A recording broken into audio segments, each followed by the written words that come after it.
sources of income, then that case would be forwarded to court, because it's only the court that can determine whether that is money that is stolen or not. And that's when we talked about recovered assets. That's the process we have followed, and we have recovered quite a bit of resources through that kind of a process. So we find a person whose levels of wealth is not commensurate with their known sources of income.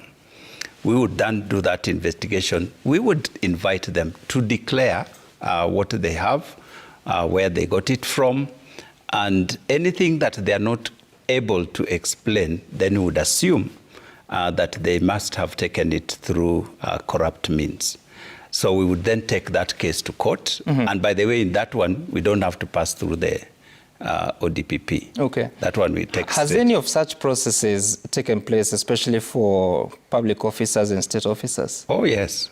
You just heard we have recovered so much money. In fact, the other day we were presenting checks to the president to be forwarded to Treasury. It has come through that kind of a process. Which state officers were affected or involved?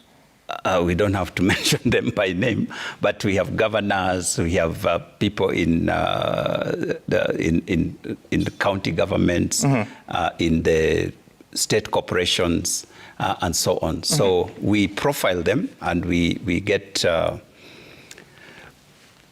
We ask you actually to explain where you got this money from. Okay. So we would look at your bank accounts, we look at your assets, if you own any properties, all those, and that goes on also to your immediate family members, like your wife, your children. But this is in a situation where there's another anti-corruption case which is active, right? What do you mean anti-corruption case? I'm saying ordinarily this is where you have a case going on, a criminal matter. Not necessarily. Not necessarily. Because this is from the ethics side. Yes. So